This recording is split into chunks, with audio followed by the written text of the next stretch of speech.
Started. My name is Emily Miller. I'm the Director of Training and Participant Care here at ACES, and we thank you so much for giving us some of your time today. We're going to talk a lot today about EVV. Let's go over our agenda together. We're going to come together on terminology. We will discuss EVV, Electronic Visit Verification and Compliance. We'll cover how to register for ACES Online, which applies to everyone, how to clock in and out for personal support workers, how to edit or add time as needed for personal support workers, how to approve or reject time for employers, and the IVR system, which uses the consumer's landline telephone by personal support workers. And we'll also point you in the direction of resources and reminders. All right, I'm going to put on subtitles now. I apologize for that delay. Hopefully those are working now. So let's advance. Let's get started with terminology. The first one here is EVV, which stands for Electronic Visit Verification. This is a federal rule that requires personal support workers to clock in and clock out live when providing care. We're going to dive into that quite a bit further. You might hear me say PSW, that stands for Personal Support Worker, the person who delivers services to the consumer. And then you have ACES Financial Management Services, or ACES. That's us here facilitating this training. We serve as the fiscal employer agent. We perform background checks on potential personal support workers and every year for personal support workers. We process payroll, perform required tax functions on behalf of the employer. And we do want to take a moment to just let you know that ACES is not the employer of the personal support worker. Now the next one here is called live-in exempt. This is a status. So this is a status that is applied for annually with supporting documentation for personal support workers who meet the requirements as defined by the Division of Developmental Disabilities. This is their form, their application. If a personal support worker applies with their supporting documentation, meets the requirements, they may not need to be EVV compliant. That is something that is applied for every single year. Moving on. The next term is CareAttend. So CareAttend, you can see this app icon to the left. It's got a C, half of an A, and it's turquoise and purple. This is an app used on a smartphone or device for live clock in, live clock out for personal support workers. Next is the IVR. That stands for Interactive Voice Response System. You don't have to memorize that. What's really most important to know is that that is a phone call placed from the consumer's landline telephone. It's an option for live clock in, live clock out by placing calls from the consumer's registered landline telephone for personal support workers who do not have access to a smartphone or device. And last on the screen here is ACES Online. And the way to get there is you don't need you could use it on anything with internet. You go to login.mysil.org, no app needed. It is a web portal used by employers, personal support workers, self-direction assistants or SDAs to view the status of time, CANTS expirations. CANTS is that annual background check, paid leave balances, payroll schedules, and more. Full pay stubs appear. Employers of personal support workers can use it to manage time as needed, or when the personal support worker has an approved live-in exemption, they may enter their time directly into ACES Online. Otherwise, if a personal support worker does not have an approved live-in exemption, they would be entering their time using CareAttend or IVR when their shift begins and ends, which we'll talk more about. So let's start again with EVV. As we know, this stands for Electronic Visit Verification. This comes from a federal mandate that impacts all Medicaid personal support workers across all states. And while I think Illinois is incredible, this applies not just to us, but on a federal level across all states. And what it does is that it requires that location is captured when a personal support worker clocks in and when they clock out at the beginning and end of their shift. Now, where and when you clock in and out is between the personal support worker and the employer. But this requirement of location means that EVV relies on time capture methods through the CareAttend app or the IVR, that consumer's landline telephone. So how can personal support workers be EVV compliant? The first thing is just to understand what is EVV compliance. So let's break it down. If you have an approved live-in exemption, so if this applies to you, this is something that you applied for, and you've been granted that for 1 year, EVV compliance does not apply when you have an approved live-in exemption. Remember, that application must be completed annually. Personal support workers, you can enter your time directly into ACES Online. Employers, you can approve time once, for example, at the end of the pay period. Now, let's say you're a personal support worker and you do not have an approved live-in exemption. Or maybe you're in between your approved live-in exemption. You're working to get that renewed. EVV compliance is mandatory, right? This stems from that federal mandate. Personal support workers should clock in and out live, so live when your shift begins and ends, using the CareAttend app or the IVR. Again, that IVR is placing calls from the consumer's landline telephone. Only when necessary would personal support workers adjust shifts or enter time directly into ACES Online, as that would create exceptions. It would not be EVV compliant, which we'll discuss further. So key point there, EVV compliance is mandatory. Personal support workers should clock in and out live using the CareAttend app or IVR, and only use ACES Online when necessary if you do not have an approved live-in exemption. Employers, you can approve time if you would like. You could do so at the end of the shift in CareAttend. That's optional. You might not be available then. That's okay. Otherwise, you can go into ACES Online and approve time once, for example, at the end of the pay period. Now, what is a valid versus exception shift? A valid shift captures 6 elements: the date and time that shift began and ended, the type of service, for example, crisis or personal care, the service recipient, the consumer, the service provider, the personal support worker, and the location of services at the time of clock in and clock out. An exception is a shift that is missing one or more of those elements above, which would be the location. An exception is not compliant with EVV requirements. Exception shifts can still be paid, but they should be avoided. They can result in required training or additional review by the state. So edits should only be made when necessary. So to break that down, to make valid EVV shifts, you want to clock in and out live using the CareAttend app and do not make edits while clocking out. Otherwise, you clock in and out live using the IVR system by placing calls from the consumer's landline telephone. Now, shifts can become an exception. If you edit a shift using CareAttend during clock out or edit a shift in ACES Online, that shift will become an exception. Maybe you're manually entering a shift directly into ACES Online. That would also be an exception into the ACES Online portal. Or you're clocking in and out, calling the IVR system, but you're doing that from a phone that is not the consumer's landline. For example, a cell phone, a pay phone, a hotel phone. So one shift can be one exception, whether the beginning, the end, or both were adjusted.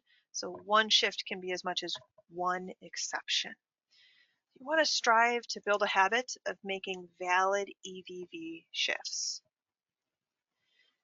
And you might be wondering, well, how can I see if my shift is compliant or not? What we're looking at here is a little screenshot of ACES Online. This is more of the desktop view. It's a table, but if it's a phone view, you could tap to expand. So if you tap here on more, tap on more in the mobile view, again, no app needed, I know this is small, but just to show you, it would show it whether it is an exception or compliant, valid for EVV compliance. It's very important to avoid getting exceptions because that can trigger an outreach process, which with required training or the Division of Developmental Disabilities involvement.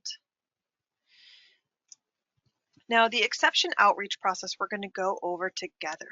So we understand to be compliant, personal support workers should clock in and out live to avoid getting exceptions. If during a month there are 6 or more exceptions in a month, that would begin the ACES outreach process for exception outreach. Now we will note this guidance comes from the Division of Developmental Disabilities EVV manual. A link to that, we will chat that out to you. But for further information on EVV and the division, the DDD manual on that, we encourage you to not only sign up for receiving email alerts and information from the Division of Developmental Disabilities, but to go and view their informational bulletins as well, which also outlines this process. So starting here, and I'll do my best to highlight as we go, if a personal support worker has 6 or more exceptions in a month, for example, day 1 to 30, that will start the strike 1 initial violation. ACES is going to email the employer, the personal support worker, and SDA on file if there is one, and do a phone call as well if emails potentially fail. During this conversation, we're going to provide education, suggest retraining, and explain the exception rules. For example, an exception, if you forget to clock in or out, entering time after the fact, entering any time directly into the ACES Online portal, that would all result in an exception, each one per shift. Now let's fast forward to the second month, and let's say this is the second month in a row, so you have 6 or more exceptions in day 1 to 30, and now 6 or more exceptions for the second month in a row, day 31 to 60, so continued non-compliance. We are again going to reach out to the employer, personal support worker, and self-direction assistant via email, and reach out if the emails fail if possible too. And again, encourage training. We provide webinars every single month with staff available for Q&A during that session as well. Now another month passes by, time is flying, and now it's a strike 3 mandatory training quiz. So what would happen here is if you have 6 or more exceptions in the first month, 6 or more exceptions in month 2, so we're looking consecutive here, and then 6 or more exceptions in day 60 to 90, right? There's no approved live-in exemption on file. EVV compliance is mandatory, and we have 3 months in a row of non-compliance. Okay. Again, as outlined in the DDD manual, this means action is required. The employer and personal support worker will be given a quiz to pass within 1 month. That will be sent to them by ACES. Okay, that must be completed with 1 month. And the purpose of that quiz is to provide education. What is an exception? What are the ways to avoid exceptions and ways to be EVV compliant? So that will be sent by email to the employer and personal support worker. Now, if you pass that quiz, which you can take as many times as you need to pass that quiz, again, the intention is that it's educational. Okay, that you learn and have a better understanding of EVV compliance. It's very important to do your best to avoid getting exceptions. Okay, so you pass, an automatic email, ACES will automatically be alerted of that pass. Again, if you fail, feel free to take it again. We want you to pass, we want you to learn. But if you fail and don't attempt to pass or do not pass, or you completely ignore that quiz, ACES is going to send over that information to the Division of Developmental Disabilities. And in some cases, if you make no efforts to even try to pass, a payment hold would also be initiated. And that moves us down to the bottom portion here. which is DDD intervention, so the State Division of Developmental Disabilities. So if there's the failed quiz or not completed, or continued non-compliance over 1 year, okay, what ACES is going to do is send that outreach history, send that to the Division of Developmental Disabilities, who administers this self-direction program.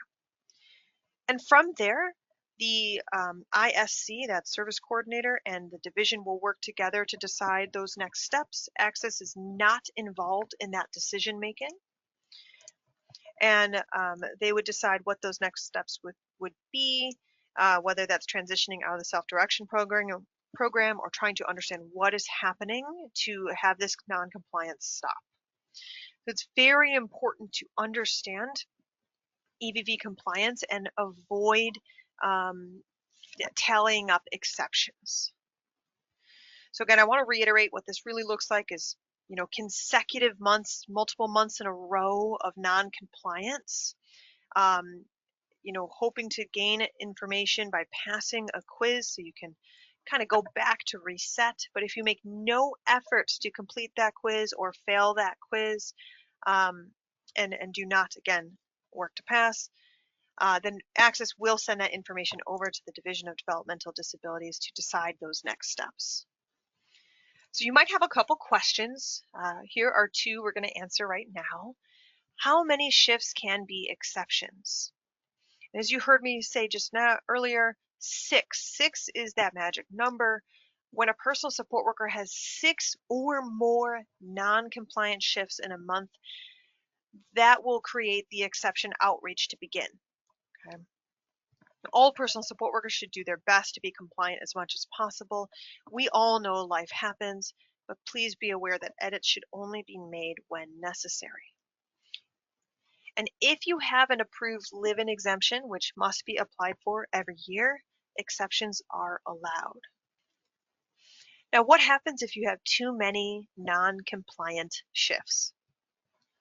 As we saw, this can result in required training, additional review by the state, and if deemed required by the Division of Developmental Disabilities and the ISC, that consumer may be transitioned out of the self-direction program.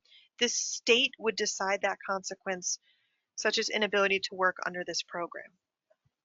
This guidance that we just walked through, again, comes from the division's EVV manual. So we want to help you understand it, that we are here for you. We have an entire compliance department to talk this through. So any questions you might have, this is why we're here together and learning. What I'd like to do is transition to talking about ACES Online and how that can be beneficial to you. So this applies to everyone. Now, ACES Online can be used to update your contact information under the My Account section of ACES Online. There are important announcements there, and you can also see the status of your time. If there are any self-direction assistants listening as well, even if you serve families who still use paper timesheets with an approved live-in exemption, the status of those paper timesheets also appear in ACES Online in the payment status section. Employers and self-direction assistants, you can see your budget, how much of that service authorization has been used thus far for personal support worker services. You can also see when the personal support worker's annual background check, the CANTS or Child Abuse Neglect Tracking System expirations are coming up. Of course, personal support workers can see that too. You can view paid leave balances as well, and we're always working on ways to improve the system, such as showing the live-in exemption expiration dates and more.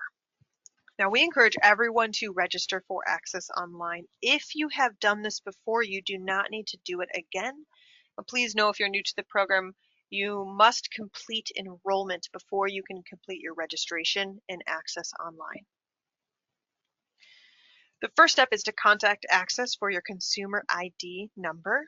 Personal support workers, you don't need an ID number. You can skip this first step. Then you're going to go to login.mysil.org and click on the Register for an Account button. That's below the login here. Register for an account. You're going to choose the Illinois Department of Human Services in the Organization drop-down menu. And then you need to decide which account type this is for. Personal support workers will choose personal support workers, SDAs. Employers, you are the employer on behalf of the consumer. Oftentimes you are the same person as the consumer. But employers, please know you should choose consumer because you are the employer on behalf of that consumer, even if you're the same person. And then like any registration, you're going to fill out that information, ensuring you use a valid email address. And that's really important because an email is going to be sent to that email address you put in. So you want to open up your email that you typed in there and look for a message from online timesheets. This can go to your junk or your spam folder. So please look for that and then tap on the click here to verify and set your password. That link that gets clicked to verify does expire in 24 hours. So if that does expire, you can contact ACES. Our specialists will be able to validate your identity and resend that password so you can get your account set up. But once you click on that, the hardest part of your day is to decide what password to use. And that's going to need an uppercase and a lowercase letter, one number, and then a special character. Now, if you are at a desk or have a keyboard in front of you right now, go ahead and look above the letter Q at the numbers 1 through 7. Those are the allowable special characters from the exclamation point all the way over to the 7 where the and, or I believe ampersand is. That's what you want to use for a special character. So once you enter your password twice, ensuring it matches, you're going to tap on Reset Password, and that's it. You've completed your ACES Online registration. And that's going to be important for personal support workers to complete ACES Online registration first, because you're going to use that to register in the CareAttend mobile application.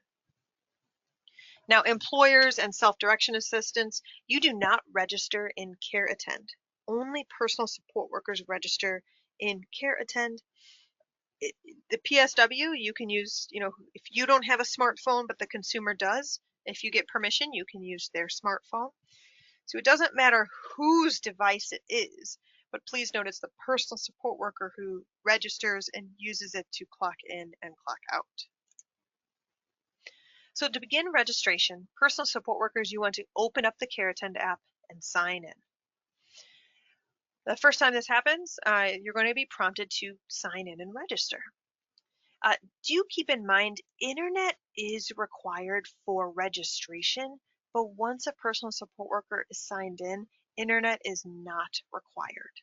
Okay. You can clock in and out in airplane mode, whether you're connected to cell phone reception or not, but registration does require internet. So to go through registration, personal support workers are going to tap on Sign In after opening the app.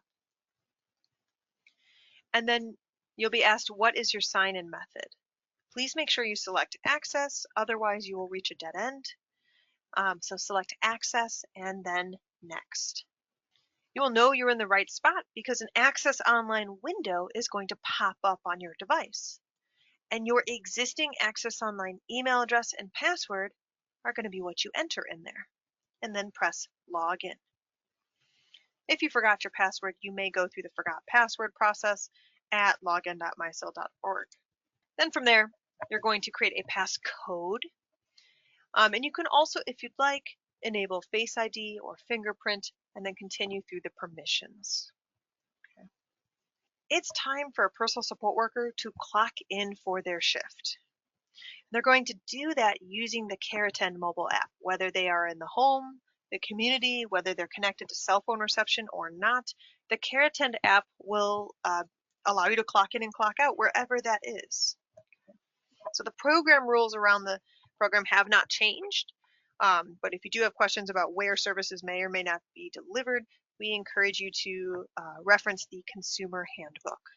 So personal support workers, it's time to clock in for your shift. So you are going to open up the CareAttend app and log in using your Face ID, your fingerprint, your passcode, however you prefer if you've enabled those. And then it's going to say, nice to see you, Emily. I am not currently clocked in, so let's fix that. Let's go ahead and clock in for our shift by tapping on New Shift. If you serve more than one consumer, you're going to choose which consumer you're delivering services to and then next. And if you provide more than one service type, maybe you have the consumer has a crisis award, well, then you could choose crisis or attendant services if that applies. But for many of you, you might only serve one consumer and only one service type. So both of these screens are skipped and you're taken to, are you ready? Are you ready to provide this service type to this consumer? If that's correct, you can tap on Start Shift. That is when location is captured and you can go about with your day. But maybe that's wrong. In the top left here, this arrow, that's generally how you go back a screen. Maybe if you're just getting to know the app and just download and poking around, then you could tap on X to cancel out of the shift. But once you clock in, you tap on Start Shift. That is when location is captured. You can see I have one shift in progress. I have a timer going, and that's going to continue going. I can force quit out of the app. I can turn off my phone. All of that is fine. Now, we do encourage you to wait a minute or two before, for example, turning your phone off or force quitting the app. I think technology is smart, but I do think it needs a minute to fully capture that location. So we encourage you, a minute or two before clocking in and a minute or two before force quitting, if you choose to do that. Just let the app be open and think. So you've done that hard work of clocking in. We want you to get credit for that. Now, some personal support workers provide services to more than one consumer at a time. If that's the case, this plus new button will also be an option. And so you'll clock in for the first consumer and then clock in for the second consumer if that applies. Now, all good things must come to an end, and that shift is ending. It is time for the personal support worker to clock out. So fast forward, turn your phone back on, open back up that CareAttend app, and log back in using your Face ID, your fingerprint, passcode, whichever works for you. You can see I have, again, one shift in progress. My goodness, time flies. It's been over 7 hours. Excellent work, everyone. Give yourself a pat on the back. Now, if this was an accident, I did not work this shift at all, I can cancel.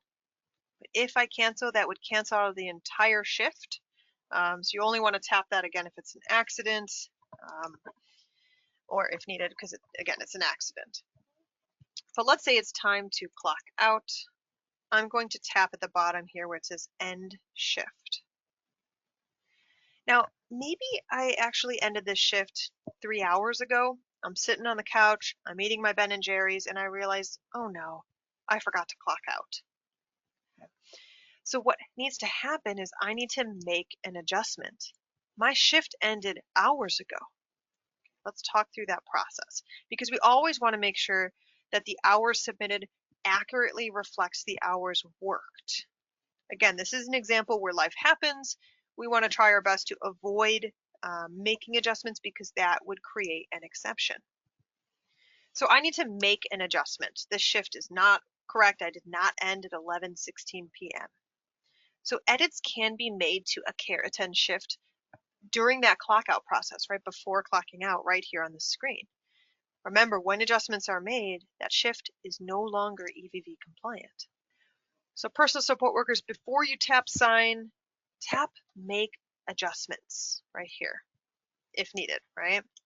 You can make edits, the start date or time, the end date or time as needed, choose a reason, and then move forward. So looking at those steps. All right, so I worked and I'm going to tap on make adjustments here. And then now I can adjust my time from the original time worked to the adjusted, choose a reason for making that adjustment. And now I can see the correct time.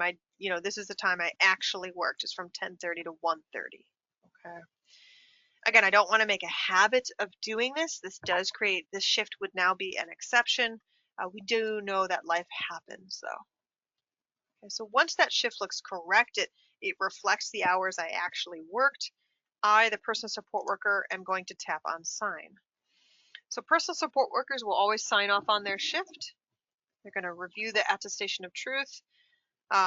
If they need to go back because something is wrong, I can still go back, right? We have this arrow up at the top. And then however you engage with the touch screen, however you do your signature, whether that's with a finger, a stylus, an elbow, the personal support worker would sign, and then they could tap on accept if that signature, the penmanship, looks good to them.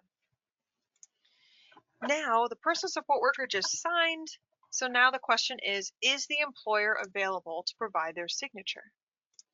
And if they are, great. They can tap on it, tap on employer signature and hand the device to the employer. But if not, which is okay, personal support workers would tap on unable to obtain employer signature. The employer, that shift would be sent to Access Online pending the employer's attention. Let's take a look at each of those steps. If the employer is available, they're going to review the shift information, the start date and time, end date and time, make sure it looks correct, and then they can sign off. They can sign off right then and there where it says tap here to sign. If something is wrong, they can tap on the back arrow and hand it back to the personal support worker. No one else, no SDA, no worker should ever be signing off where it says employer there. You're signing as the employer. That is solely for the employer to sign. Otherwise, that can be construed as fraud. If the employer is not available to sign in the CareAttend app when that shift is ending, that's okay. They can choose a reason from the list, they meaning the personal support worker, and then tap on submit. And that shift will be sent to Access Online pending the employer's attention. And you know you've successfully clocked out when you see the check mark. The shift is ended, it's been submitted. So it looks very similar whether the employer did or did not sign off. The employer did sign, it says, hand that back to the employee, but it might not be the worker's phone, so everybody's situation is different. Let's talk about how personal support workers add or edit shifts in Access Online.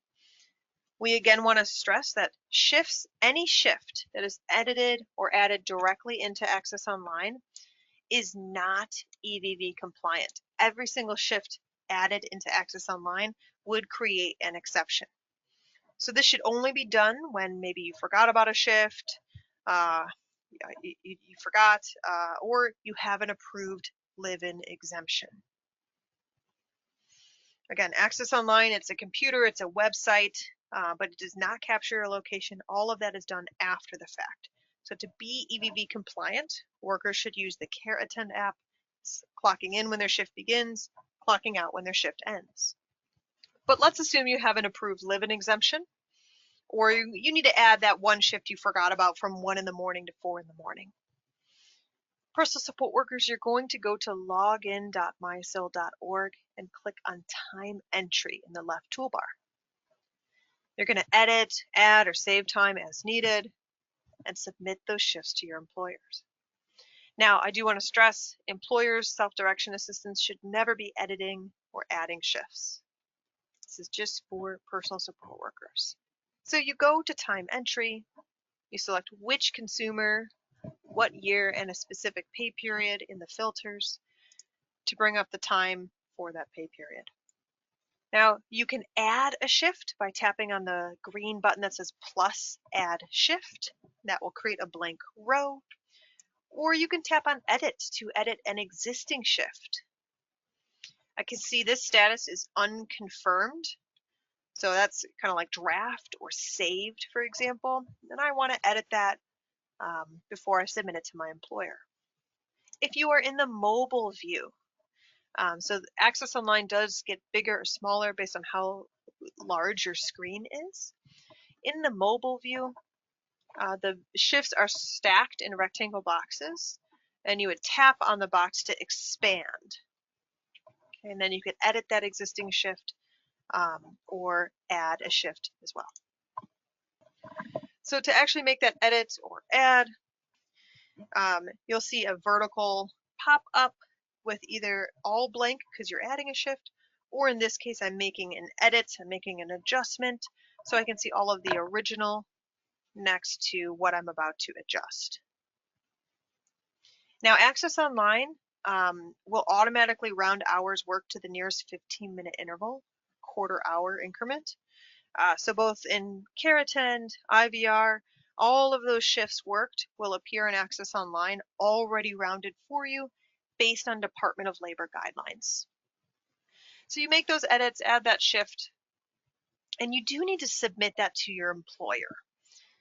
Okay, so we want that pending your employer's attention. So you'll either submit those shifts one at a time or submit them all at once. And then you would see that shift status change to pending. And that is going to be pending the employer's attention. Again, you should only be adding shifts in Access Online if you have an approved live-in exemption or for the few times when life happens, such as a forgotten shift. Let's pretend we are all employers. How do employers approve or reject shifts in Access Online? Now, just to be very clear, workers should never be approving their own time. Self-direction assistants should never be approving time either, approving or rejecting. That would be considered fraud. Now, employers have two ways that they can approve shifts. The first is if they're available at the time of clock out, they can do so in the CareAttend app by signing off right then and there. At the end of the pay period, that will automatically be sent to Access for processing. Or some employers prefer, maybe you want to wait till the end of the pay period, see all the shifts pending your attention, cross-check that with what's available within your budget or service authorization, which does appear in Access Online, and then approve them all at once or one at a time in Access Online. That would be done in the time entry section. So let's go through that step. Employers, you're going to log into Access Online by going to login.mysil.org, and you're going to click on time entry. Again, I will call out budgets are available in Access Online. You can see the payroll calendar, the status of time, etc. There's a lot available in there, including in the Document Center has online enrollments if you will be hiring a new worker. But we're here to approve time as the employer, so I'm going to go to time entry. Any shift that is in a pending status is pending the employer's attention. If I've already approved that shift, I don't need to do so again. So any shift that's in a pending status, I can approve individually, or I can approve them all at once. Just keep in mind you cannot undo an approval. So please review the date and time that shift began and ended. Again, the rounded hours appears, so the rounded total for each shift is there. And if I tap on more, I can see whether that shift is compliant, it's valid with EVV compliance, or an exception. So pending means it's pending the employer's attention. Let's go over a few shift statuses in the time entry section. The first is unconfirmed or draft. So neither the personal support worker or the employer have signed off on this shift. Think about it like it's saved. It's still sitting on the kitchen table, hasn't gone anywhere yet. So that next step is to have the personal support worker submit their shift. And that would make it pending. This means the personal support worker signed off on and submitted the shift so the employer can accept or reject it. So it's pending the employer's attention. So that next step, it's really the ball is in the employer's court. And that's where volleyball, tennis, pickleball can take place between the employer and personal support worker. Maybe the employer rejects the shift, and so it's sent back to the worker. And so it's rejected, the employer rejected that shift in Access Online, so the personal support worker makes an edit and resubmits it to their employer, and now it's pending again. So back and forth, until one of two things happens. Less commonly, the personal support worker might self-reject their own shift. That cannot be done. Or the employer accepts. That means the employer approved that shift. That shift will automatically be sent to Access for processing. Now, if you have ever contacted Access to say, hey, what's the status of my timesheet? Did you get it? What's going on there? That can all be seen in the payment status section of Access Online. So if you go to the payment status section and you see that that time is unverified, that means those accepted shifts are with ACES for processing. It's in our possession. You might then see a status of okay. That means we've processed the time and we're going to run it with the next payroll. And most often what we're hoping you're seeing is posted. Most of the time that means payment has been scheduled, and that can be seen in ACES Online. The check date would appear in this section available to you, and workers can see a full pay stub. Now, if time was submitted late, sometimes ACES needs to work with the state for permission before we can issue a payment. So you might see posted, but you don't see a check date yet. That's usually due to time being submitted late. Again, the shorter answer is posted usually means payment has been scheduled for most cases. But sometimes action is required, and you might see kickout. So kickout. There is an issue with the time. ACES will be researching and reaching out regarding the action needed. So let's talk that through using a case scenario. Let's say a personal support worker submitted time that ran too long. The employer approved this accidental too long shift, and that put the consumer over their authorization, and now those shifts, that timesheet cannot be paid. You would see in the payment status section, oh no, the status is kickout. ACES is going to contact the employer to explain what the action required is, and then unlock the pay period so edits can be made. So all those shifts that were accepted by the employer, they're now going to be unconfirmed because ACES unlocked those shifts. They're kind of back to draft status. This allows the worker, the personal support worker, to make edits based on their employer's direction in the time entry section of ACES Online and resubmit it to their employer. As we know, when an edit is made to a shift, that shift would no longer be EVV compliant. So the worker logs in and goes to the time entry section of ACES Online to tap right here on time entry. And any shift they edit or adjust, they save and then submit all the time worked for the pay period to their employer. Now it's the employer's time. They have time that is pending their attention. They're going to go to the time entry section, and any shift in that pending status they could approve individually, reject individually, or approve all at once. And then every business day, ACES is looking for newly approved shifts to process. Again, time should only be entered directly into ACES Online with an approved live-in exemption, or for example, let's say action is required. Maybe it went over budget, so adjustments need to be made. What we're going to do next is we are going to talk about the IVR, the Interactive Voice Response System, or Landline EVV. Now, before using IVR, we want to stress this is only available if the CareAttend app is not an option. Remember, the CareAttend app can be used on anyone's device, but it is the personal support worker who registers, clocks in, and clocks out. CareAttend can be used with an airplane mode, with no cell phone or Wi-Fi. Just once per pay period, you should get back to cell phone or Wi-Fi connection. But if you're one of the small group of people who are using the IVR, here are some things to keep in mind. Both the consumer and the personal support worker need to have registered phone numbers in ACES Online, in the My Account section of ACES Online.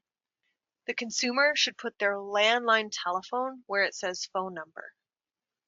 Now, personal support workers, under your account where it says phone number, you're also going to want to know what phone number you have listed there.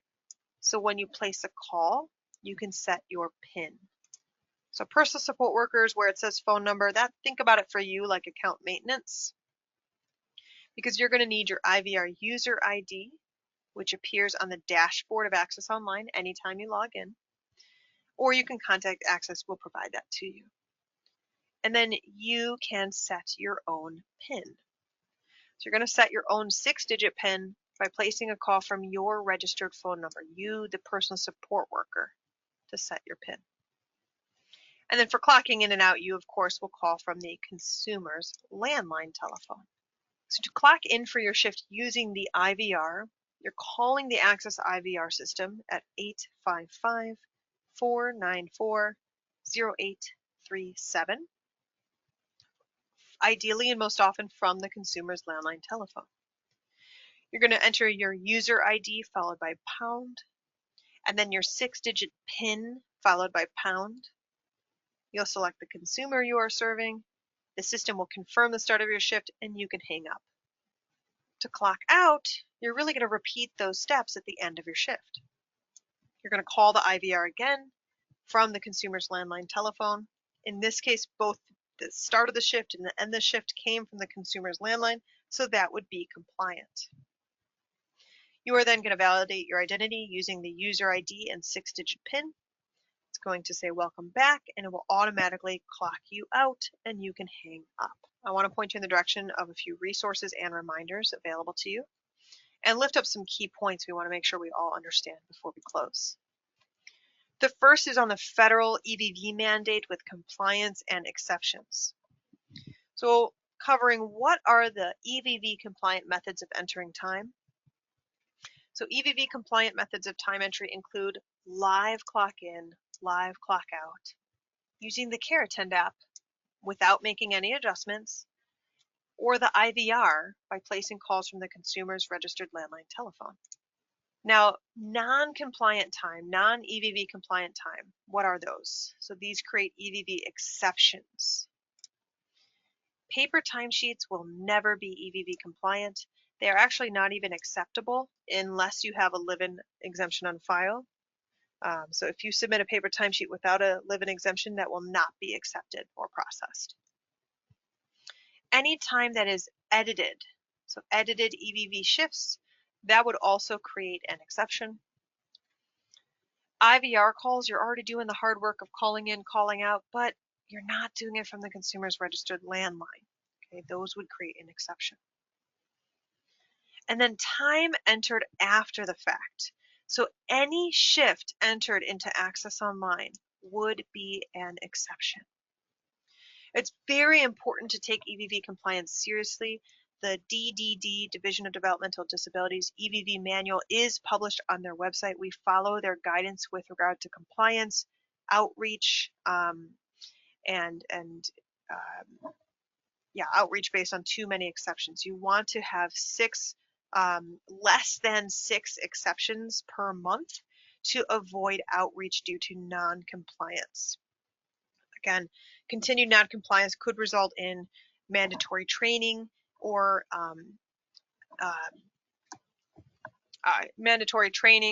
state intervention. Now, if you like a cheat sheet, this is a cheat sheet of how to enter time and Access Online. Again, assuming you have an approved live-in exemption. Those are applied for annually with supporting documentation. If that's the case, then a personal support worker may enter their time directly into Access Online by going to the time entry section and submit that time worked to their employer. Employers, you can approve or reject time by going to the time entry section and clicking any shift that's pending your attention. You can approve or reject from there. We do have user guides available and instruction manuals at our website. We have one-pagers, how to clock in, how to clock out, what is EVV. We have instructional videos, some in English and Spanish, and any video viewed on the YouTube can have closed captioning enabled too. Of course, we have Spanish-speaking specialists as well, and we can always get an interpreter on the line. That said, this training is offered every single month and is available as well via recording at mysil.org/il-EVV. You can see here in this screenshot, it's a little small, but it says, there's a button here that says EVV resources. But we have a wide variety of resources, including a service authorization training, information and training, recordings on paid leave. So please bookmark and go to our Access Illinois page. As you saw, we do a lot of outreach, whether that's due to compliance or to reach out about time that requires action. So it's important to keep your information up to date in the My Account section of Access Online. And when you log in there, you might see a red box. That has a variety of alerts. It might be something helpful to read when logging in. And you can also access the Document Center in Access Online, login.mysil.org. Below login is the Document Center, and you can access that with or without an account. It's really helpful to be aware of. For example, if you'd like to enroll in direct deposit, you can download a form to do so there. If you're going to hire a new personal support worker, we have express enrollments that are done completely online using DocuBee, so that is available to you as well.